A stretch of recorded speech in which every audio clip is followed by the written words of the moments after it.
More than 700 million people, or 10% of the world population, still today live in extreme poverty and are struggling to fulfill most basic need: health, education, access to water, and sanitization.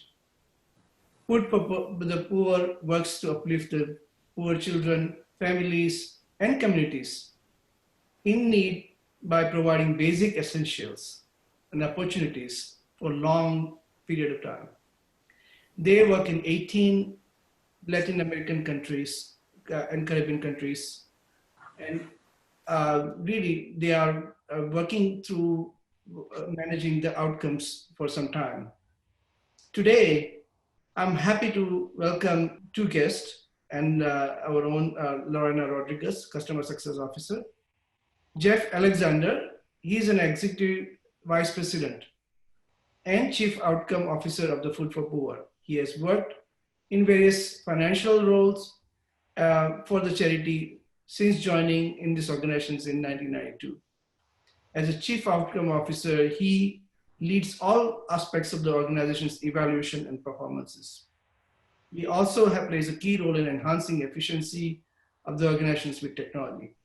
Jeff will provide us the Food for Poor's impact journey, history, and why they decide to take a pathway from output to outcome-based approach. Astrid Cortez, she's the Monitoring and Evaluation Officer for Food for Poor. Astrid is native of Colombia and brings a rich experience as a research consultant in international community and the development, program design and capacity building altogether. Prior to joining Food for Poor, she worked with a wide variety of cross-cultural environments. Astrid will give us a more in-depth introduction to SDG Impact framework, metrics and survey questions, selection process, and overall M&E framework. Well, thank you again, Umesh, for this opportunity to allow me to speak about Food for the Poor and what we do, and obviously how SOPACT is helping with our mission. For those unfamiliar with what we do, Food for the Poor started in 1982 when our founder, who was a successful Jamaican businessman at the time, he had a religious awakening and dedicated his life to serving the poor. He initially began by begging for monetary donations and used those donations to basically purchase a container of food that he used to help feed the homeless and living in Kingston, Jamaica, which is where he is from. He worked closely with church officials over time and with organizations in Jamaica to deliver goods that they needed to basically further their mission. This operation of basically listening to local communities and finding goods to meet their needs for those living in poverty and for those who are working with those who live in poverty grew tremendously over the years. We're now, at the end of 2019, we are arguably the largest NGO or non-governmental provider of aid and development to the Caribbean and Latin America. We're currently serving further into South America as well. And here you can see a little bit of the many countries we are serving.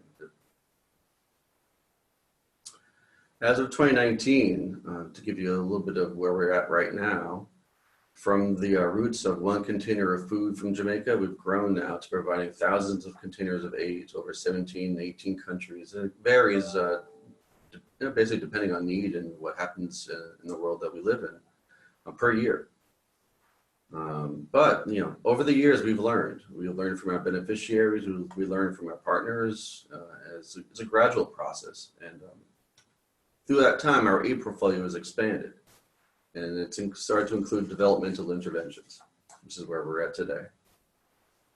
As you can see, we developed projects that were developed for community support and development, for healthcare, for education. All at the same time, we're trying to continue to provide for the basic material needs of the poor, like food, clothing, housing. For example, we would provide medications to clinics serving the underserved, build schools, provide school supplies to enable children to learn and teachers to teach, and other similar projects. We also expanded over time into more sustainable projects like agriculture and animal husbandry and aquaculture programs. In the most recent years, maybe about 5 or 6 years ago, we began this journey of developing basically a robust but practical model for sustainable development for all of our projects. as well as our larger scale interventions with the communities that we're working with.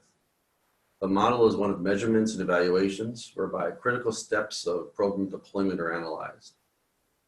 This model basically allows us to measure our successes beyond the inherent good of aid delivery. Allows us the ability to convey those successes to our donors and partners and keep them motivated and involved with our entire process. And also ultimately allows us to illuminate where and when improvements can be made to increase positive outcomes. Our M&E model creates a continuous improvement loop where we can keep that needle moving forward and keep improving what we can do to help lives. Astrid here is, she's the architect really behind this model, its deployment, and she originated the discussion with SOPAC as how best to leverage their expertise to visualize the findings in our model. And she'll move on to explain in greater detail this M&E process, the underlying theories, and ultimately how SOPAC is currently helping us. Thank you, Jeff. Good morning, everybody, or good afternoon for us. Well, as Jeff said, we started a few years ago this journey to actually thinking how we measure the things that we do as an organization and how we can create processes that can be duplicatable and easy to transfer to others, and of course report to our donors and partners. So we started first to see in the scheme of things as an international development organization that also does relief work, how do we frame ourselves, and of course the sustainable development goals was the right context for us to work, not only for the kind of projects that we do, but also because the new framework for the sustainable development goals targets issues that are very important to us, like equality and inclusion and social poverty.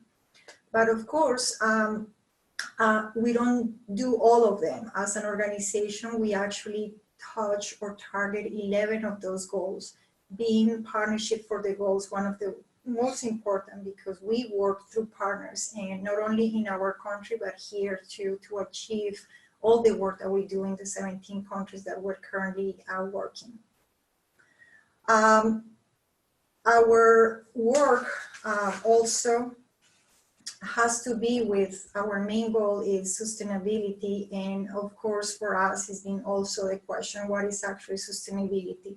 So for the sake of practice, we went, for being practical, we went with the definition that is universal. So actually sustainable development for us is meeting the present needs of our beneficiaries and communities where we work, but thinking in the future too, that we don't compromise future generation to meet the present needs.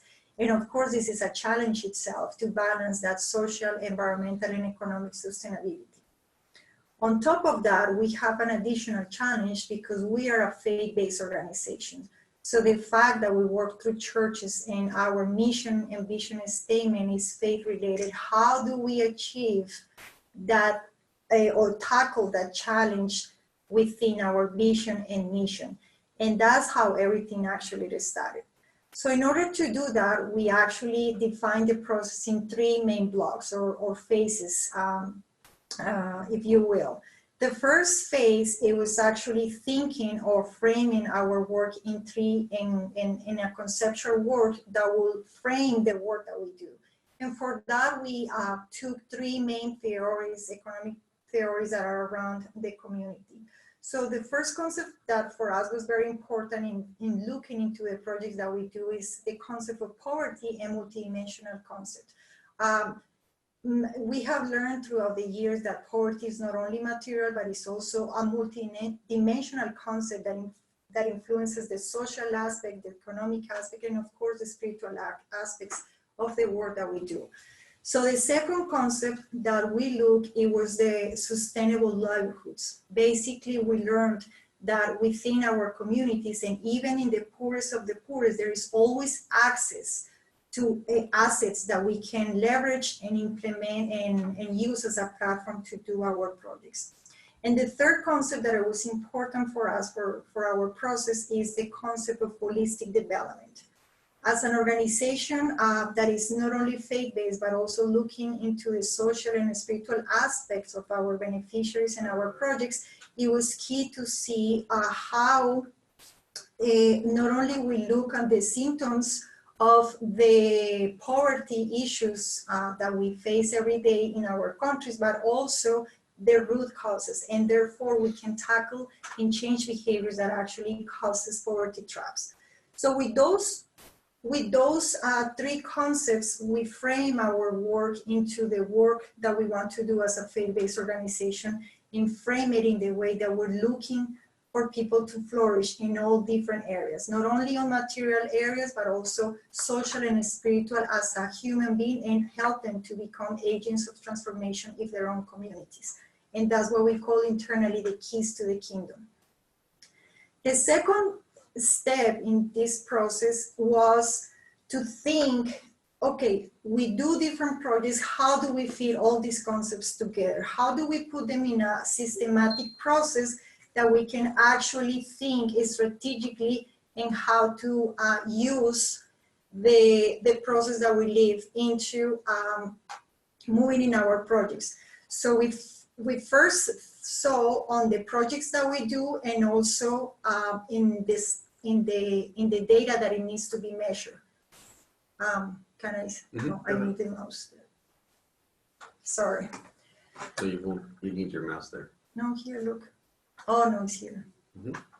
Okay, so within what we do, we organize our projects in the way that we have three areas that we're moving into relief to development. So the vulnerability aspect of all our beneficiaries is key, and we need to address that to different projects. We also, as I mentioned before, we need to check into the assets that are existing, but at the same time, make sure that our projects are building additional assets, but with that assets understanding that sometimes we're talking about cultural, social, spiritual assets, and of course thinking the sustainability aspect of the projects, where we're not creating dependency, but sustainability and helping people flourish and sustain themselves. And at the same time, we're thinking in the context where we work. We work in environments that are very challenging, that are constantly challenged and threatened by earthquakes, droughts, right now with the coronavirus. So all those contexts and challenges affect the way that we do projects. So with this,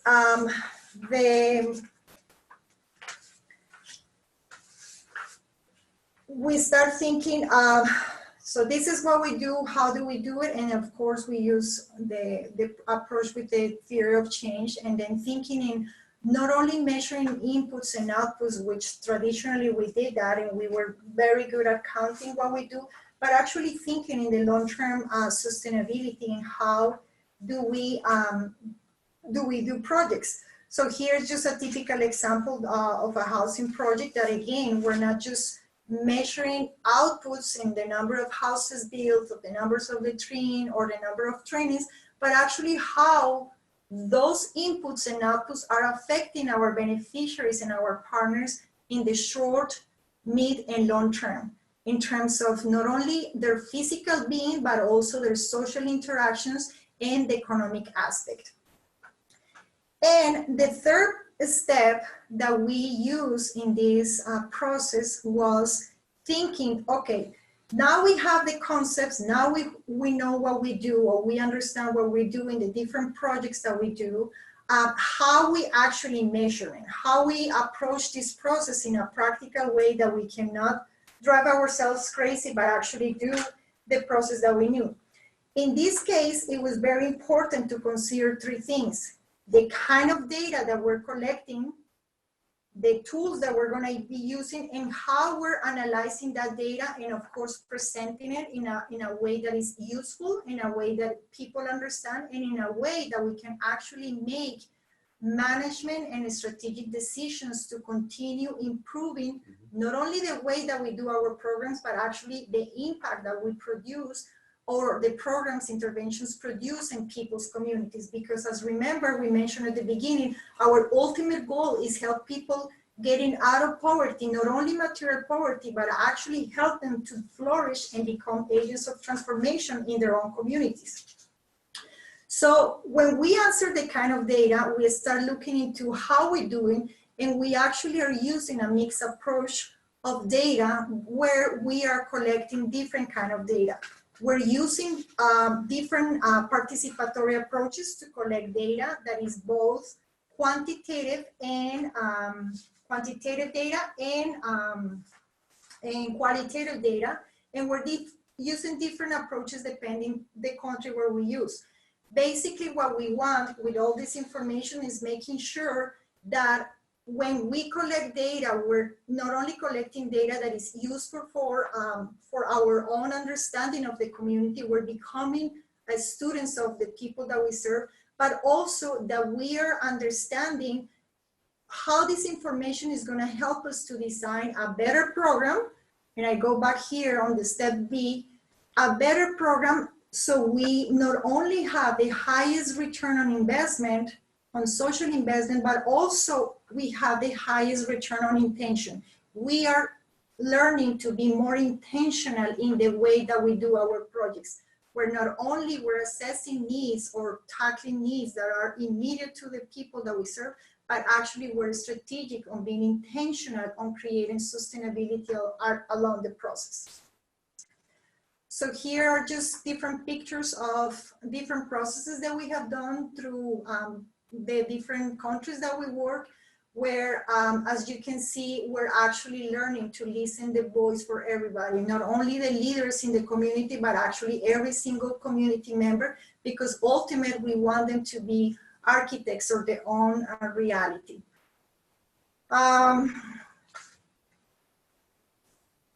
Oops, what happened here? We're missing an image there. No problem. The second step within this third section is the tool. So of course, when we're looking into the tools, we said, okay, what are we doing with so many questions, so many survey tools that are existing? And so this is, we wrestled with this a little bit, and then we start looking, okay, we're aligning ourselves with the Sustainable Development Goals, so let's go for the tools that are existing in the market, with the tools that are already provided with the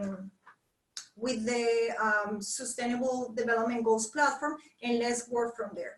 So when we designing our evaluation framework in order to select the survey tools that we wanted, we actually went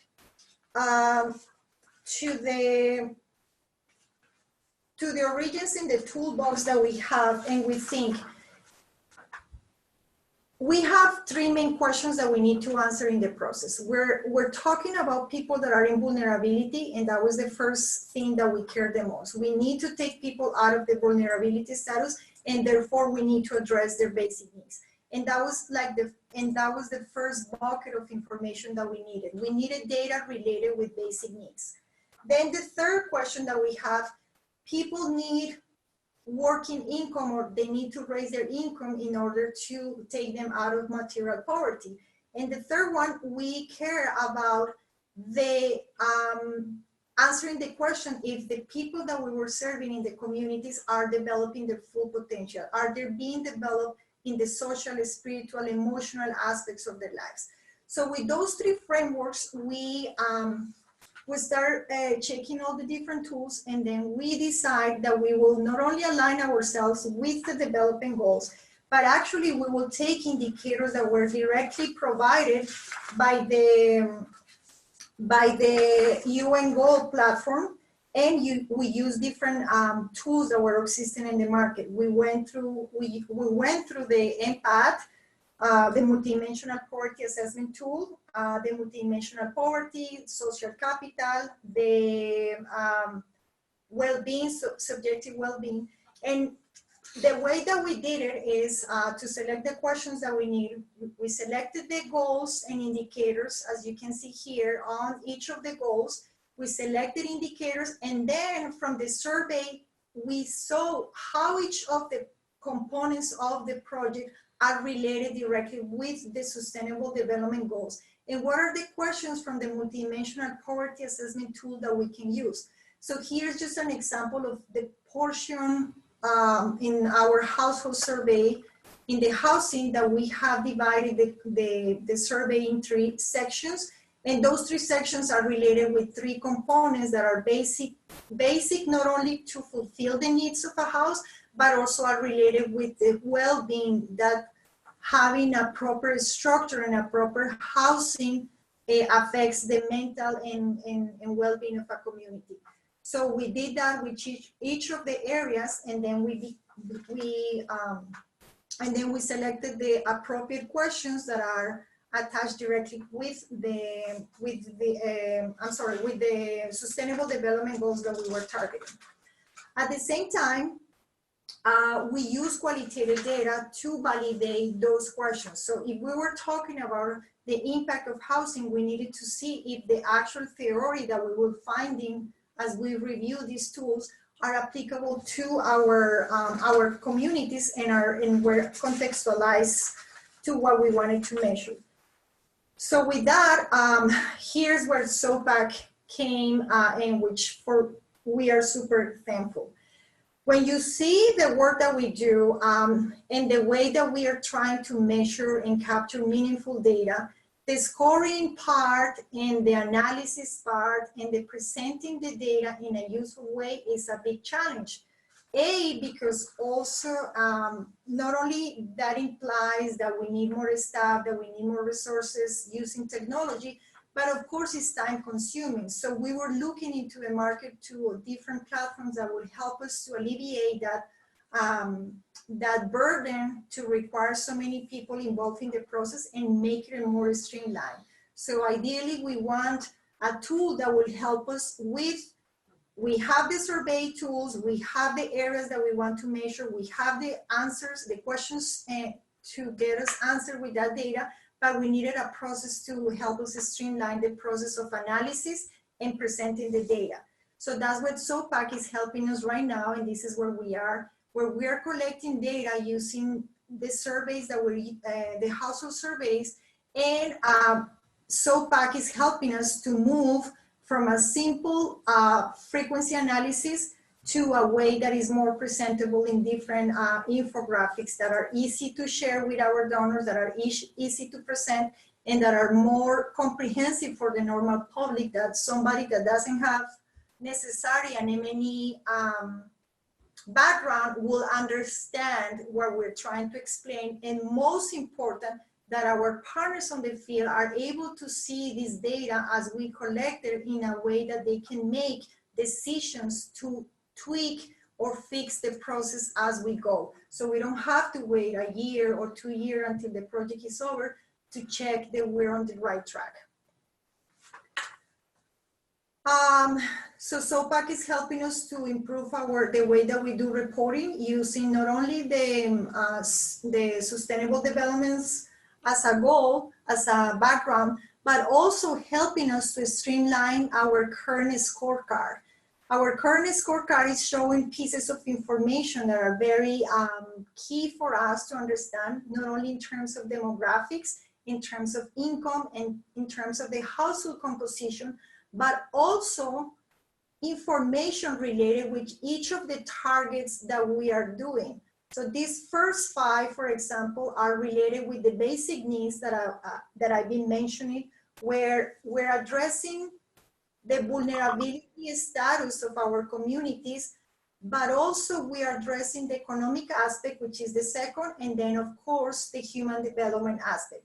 With SOPAC, we're gonna be able to present this data in a more accessible way, and of course the way that we score and present the results in a platform that it will be easily shared with our donors, our partners, and and most important, being able to use it on the field so we can make decisions that are strategic for us.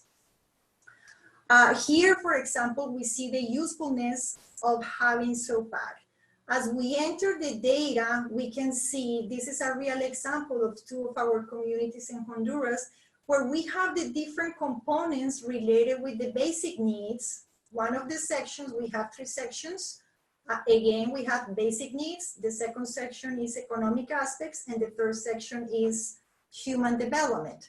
The basic needs are here presented in this chart that SOPAC is helping us to put in a dashboard. So here we can see the different components in a comparative way so we can actually make decisions. But not only that is useful, but actually when you click on each of the components, for example, when we go to water and sanitation, we can open up the component of just water and sanitation and then just see each of the components, the subcomponents. So it's like a one box and then you click and you go inside the little box. It's like those little dolls that have dolls inside, the Russian dolls. So this is what SOPAC is helping us, that we can click on each of the components and see what are the areas that we need to pay attention. So here, for example, you see that we have this community where we built a well, we did the sanitation process, we taught people on wash practices, water and sanitation and hygiene practices, but we're seeing that in the hygiene practices, we're having an issues. And actually I've been there in that community and I can qualitatively observe and talk to people that that is actually a problem that we need to target. So by having this data, we're able to see which ones are the areas where we need to make the emphasis. So we're making sure that we have a holistic approach. So here, for example, after seeing this data, there was a partnership that was formed in the country with a social worker and with the Red Cross, and they're actually coming back to the community to help people, not only in the hygiene practices, which right now are very, very relevant to the crisis that we're living with the coronavirus, but of course it's helping people to manage their the hygiene, wash their hands, do all the things that they need to do in order to prevent diseases. This information is also useful because we can see in the system, which I don't have a view, but you can actually cross-reference to other components from the other. So when we cross, for example, water with health, we can see a relation in terms of the quality of water, the hygiene practices, and probably the incidence of health. So that's another additional resource that we have with this platform that we wouldn't be able to do it in the way that we were doing it because it was a back-end analysis that you have to do that requires a lot of time and technical expertise. So in this case, SOPAC has helped us a lot to improve those systems, to improve effectiveness, and of course, be able to use resources in a better way, presenting our results. So with that being said, we're very thankful for SOPAC. It still is a work in progress. We have so many more countries to continue, and I will give you Lorena now, that she will continue our conversation today. Thank you. Thanks, Astrid. Okay, so I'm just gonna take 5 minutes to go through how the platform is helping Food for the Poor. In case you're not familiar with us, with SOPAC, we have this platform, Impactloud, which is a SaaS platform to measure and manage social and environmental impact. And we can handle different types of organizations in the platform, either foundations, impact funds, nonprofits. We have different ways of accommodating their needs. And in the case of Food for the Poor, you see on the screen the key elements that are helping them through their process. As you can see, it's a complex process from collecting the data from the households to doing all these scoring mechanism per question, aggregating the results, aligning that to sustainable development goals, and showing that in a way that is understandable for any audience. So all this process, like Astrid was mentioning, if it's done manually, it's super time consuming. I think she has done for at least a couple of communities everything manually, and definitely it's hard to manage that data. And this is just one period of data collection. As they keep collecting data also over time, it would become very complex to manage. So that's where the platform comes in, and I just want to go through some of the points that the platform is facilitating for Food for the Poor. The first point is in the platform, we have the ability to manage permissions in different ways. So we can have one single platform where all the countries are collecting data, are importing the data, and they are able to see only their piece of data, while Food for the Poor, like Astrid and Jeff, will be able to see the aggregation of the results, or even go into each community and zoom in into the data by community, by country, have these different levels of aggregation of the results. And that way, everyone is collaborating in the same place. The data comes to the same place. There's just one platform to do everything, the whole process from the beginning, and no one is looking at data that doesn't belong to them or that is not relevant to them. So that's the first thing. Also, these different countries are collecting data in different ways. We have an integration with one offline data collection tool called Kobo Toolbox. This tool is free, and we think it's pretty good. So we have done this integration to allow people to use it for data collection, like household data collection, offline data collection. But also, if there are organizations that want to use their own tools that they have been using for years, we also allow to export the data from those tools and then just import it into the platform. So in the case of the Food for the Poor, some of the countries, they are comfortable using other tools, and that's fine. Some of them can use Kobo Toolbox, some others can be using Survey CTO or POIMapper or whatever is their preferred tool, and that's fine. At the end, we can all just bring the data to the same platform from any offline data collection tool or even online, and be able to again, like put everything in the same box. Then the next thing is this automation of the calculations done for the scores. So what happens here is for each question, there's a score depending on the answer. And then those scores have to be summarized across all the participants in a specific community. And then that has to be aggregated per, let's say, country. So all these things, instead of doing them manually, we can simply configure these calculations. This is done one time at the beginning. And because there are so many calculations here, there are so many scores, there are so different questions, it does take some time. But once it's there for the first community, we can just take advantage of it and keep using it for the rest of the communities, and then replicating it for the next country and the next country and the next country. So yeah, all this scoring is done pretty much automatically. And same, summarizing the results at different levels, including at the level of the metrics or SDG indicators, anything at the level of alignment to sustainable development goals, and even showing them as a scorecard, like Astrid was showing before. The other thing is we have these dashboards to track improvement over time. So Astrid was showing a couple of charts that we have on the dashboard. And these dashboards are updated automatically as the data is imported into the platform. So once we have new data, as soon as it comes into the platform, all the rest of the processes are going to run automatically and show the updated results directly on the dashboard. So that's an advantage, because then we can just design again this dashboard one time at the beginning and identify all those KPIs that are going to be relevant in the analysis, not just to present to the outside in the shape of these different outcomes, in the shape of these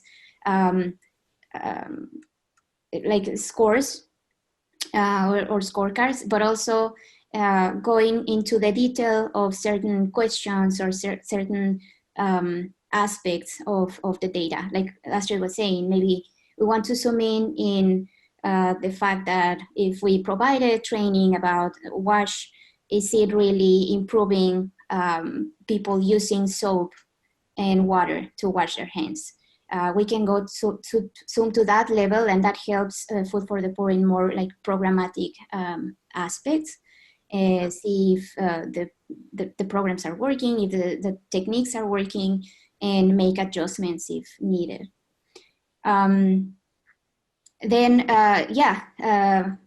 We also have the ability to do social return on investment in the platform. And this is something that we haven't done yet with Food for the Poor, but is something that they would be interested in doing in the future. Right now, we're really focusing on just completing this process of data collection and data management and analysis for the different countries where they are collecting data. But in the future, it is possible to plug those results to our social return investment process, which is right there in the platform. Our tool is certified by Social Value International. So we have all the necessary rules and calculations, again, to do this in a more automatic way. We really just have to pull the results from the metrics that we have already defined with Food for the Poor. So yeah, this is kind of more in the future. And that's a summary so far of how we've been using the tool to simplify this process. Maybe we'll figure out some ways to simplify it or improve it even further in the future. We'll keep you posted on that.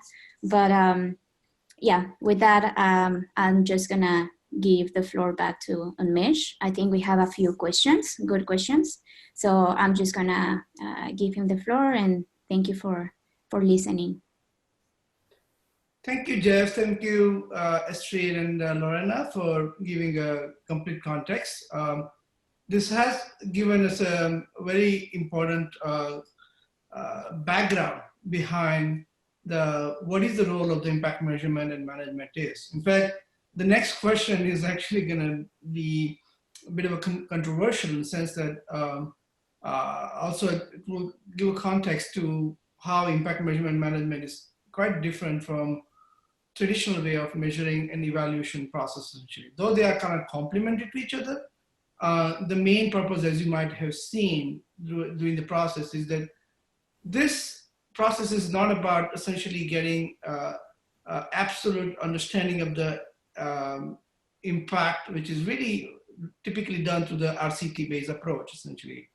And so this is more about continuously learning and improvement of the process. And so as you may see from what Food for Poor is trying to do, is really trying to learn from the small piece of the data, evaluate them, and make adjustment or interventions immediately necessary altogether, rather than waiting for longer evaluation process to gather and essentially presume the case that, well, we are doing better than others essentially altogether. And it's very important to understand that in a time like this where you need to be quite nimble, you need to take the lean database approach and really move forward. So I'm going to ask this question, and Jeff and Astrid, you feel free to answer this question. How do you address counterfactual and confounding in your impact evaluation? That is showing the changes in the outcome of interest attributed to organization's interventions. Correct me if I'm not answering the question, but I think the way we're doing, at least trying to make sure we measure that our interventions are actually having a positive outcome, is that we do multiple surveys. So we establish a baseline when we first start a project, and after doing some research with the community to understand exactly where the community is within all those different indicators that we're measuring. And then through the progress of the different interventions that we're doing, we'll do another survey with the same community. And then finally, when we're complete, we'll do another one. And that will hopefully have it over a period of time. We'll do multiple surveys, again, to kind of measure all the things we're doing and the different movement of conditions to see if they are moving forward or moving backwards within different indicators. Yeah, In addition to that, as Rishmet said, with Food for the Poor, even though the conversation about measuring the outcome of our work and not only the outputs started a few years, there is actually nothing hasn't been done until we started talking about this on a more serious way when my job was created. There was no M&E position even before. So when we started wrestling with these questions on the kind of data, and again, because we need to make practical decisions that are not only efficient and holds the scientific test, but also are practical for the way that we implement our progress. We were wrestling with the need to design and then implement a mechanism that was needed to track our results in a very basic way, and then transfer that knowledge to everybody so we can create systems and processes that allow us to see data and be able to project it visually. That, of course, with that, we're not saying that in the future we're not going to go into the RCTs. But again, those processes are long-term. And right now, when you see our process, we're trying to take data that is useful for us to design the interventions in the communities, and then go over time, little progress by meeting results, and then meeting leading indicators that are leading us to, and finding leading indicators that are leading us to outcomes in the long term. So right now, our process is very straightforward. It's results-based, but it's also evidence-based in the way that we are seeing the changes that are happening in the community, not only with the data aligned with the goals that we are establishing, but also qualitative. Maybe in the future we will go more into RCTs, and actually we have that conversation with one of our partners, but because we want to establish the foundations, we need to go step by step. And for us, the journey has only, is a baby still, so we need to go step by step. Yeah, also what we're trying to do is make sure the indicators are very simple and they're very close to the heart of what we're trying to do with the beneficiaries. So we're not trying to extend the possible outcomes too far away from a meaningful result from what we're doing, so that we're trying to, again, keep it simple, but keep it measurable. Yeah.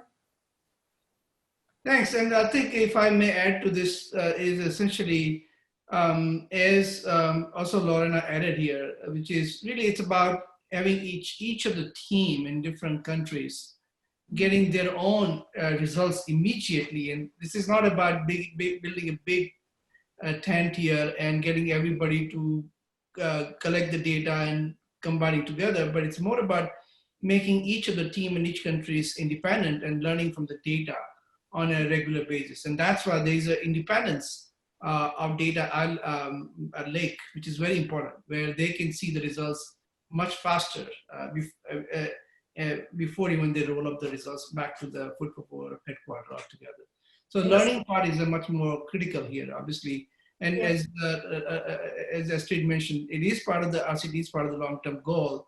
But as you can see, you don't have to wait for the big bang approach. We can start doing a lot of intervention and changes into the program just by learning from some of the data that we have been capturing on a daily basis altogether. Yeah.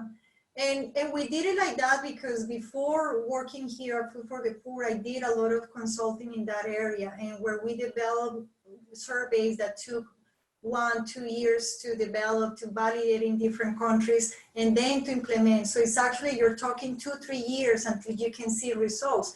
Right now for us, it was relevant to start with the basics, so we can see actual data on a real time and be able to fix and tweak our programs as we go into moving the areas that we want to impact. So that's why we're simplifying the factors without taking the science behind, of course, and that's why we are using international tools that are already validated, and we are using platforms like SOPAC to help us to present that data in a meaningful way that our donors, beneficiaries, and partners in country can understand.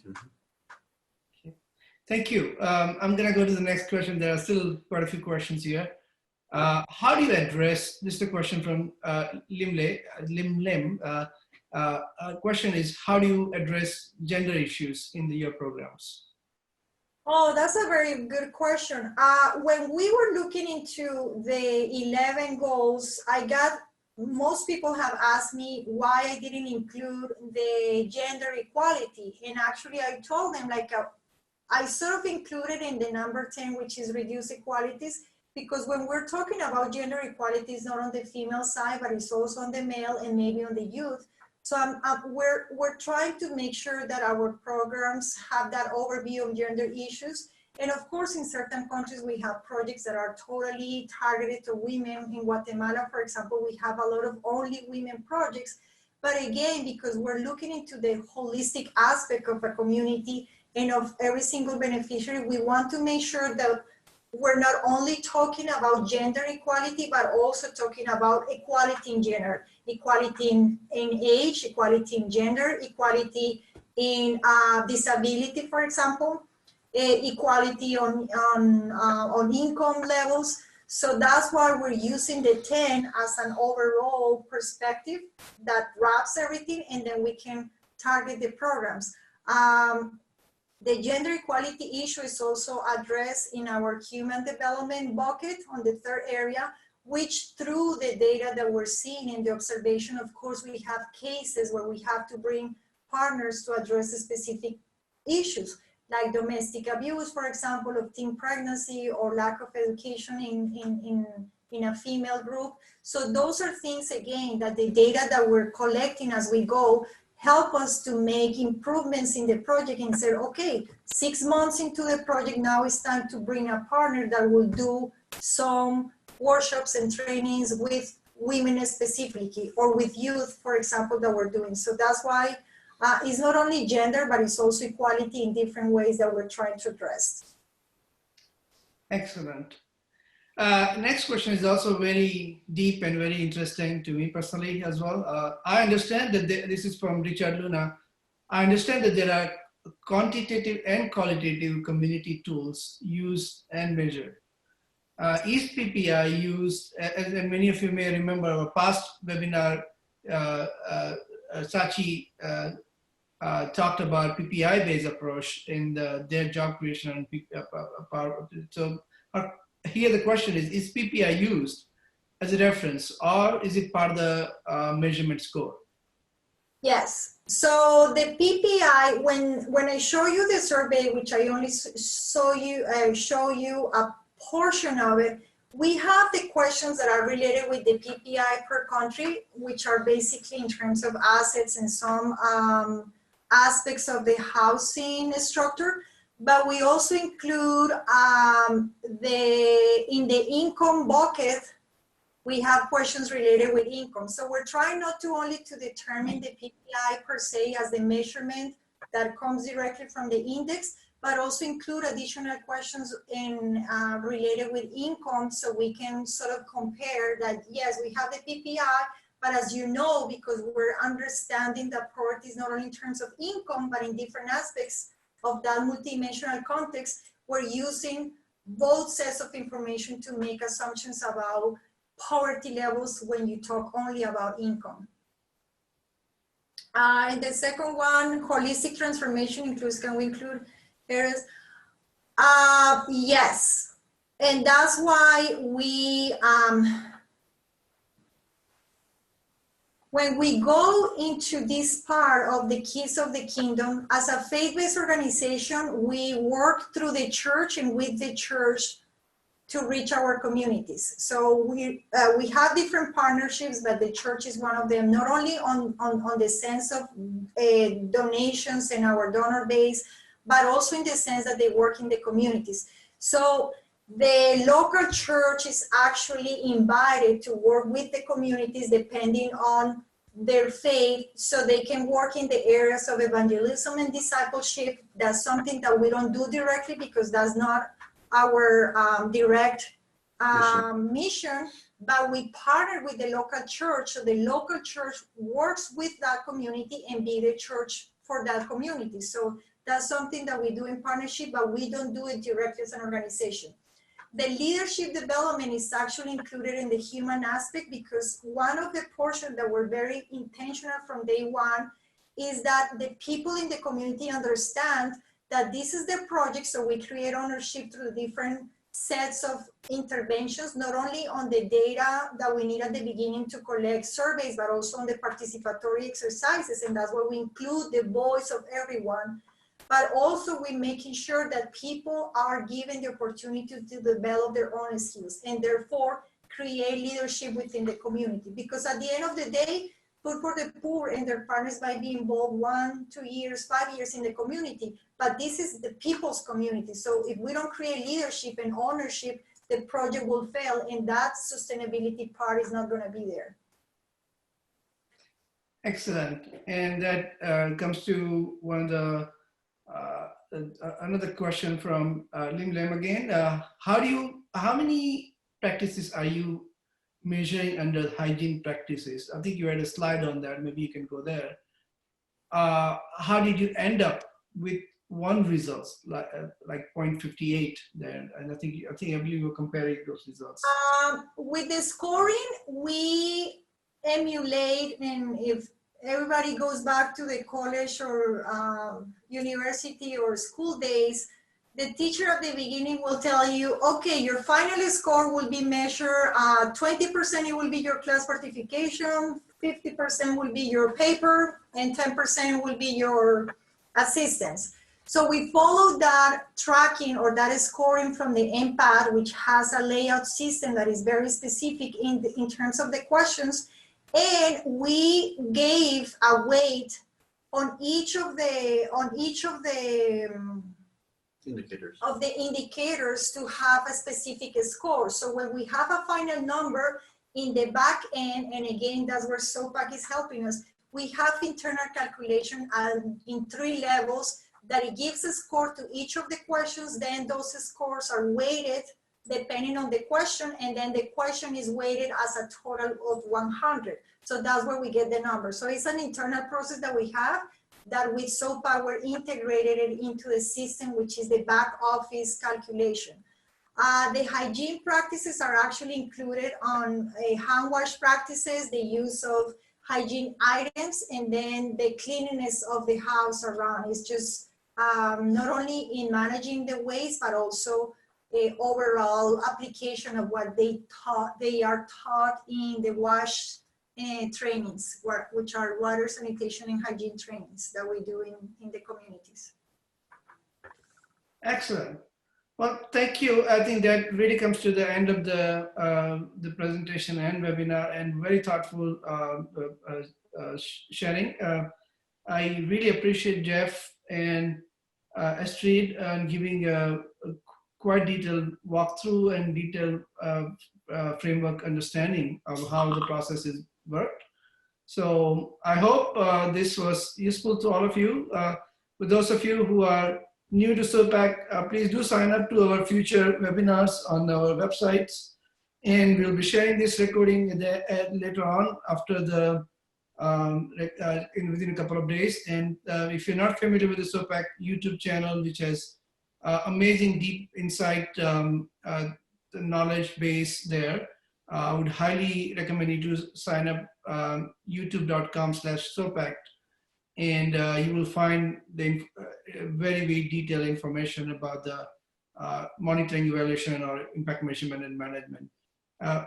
With that, I thank you so much for your own time, and I really appreciate for tuning in, and stay in touch, and let's build a community of the social justice and social inequality, equality done right, and stay safe and practice social distancing. Thank you. Yeah. And Thank hand you. washing. Thank you so much. Have a good rest of the week. Thank you for the opportunity. Bye. Bye-bye.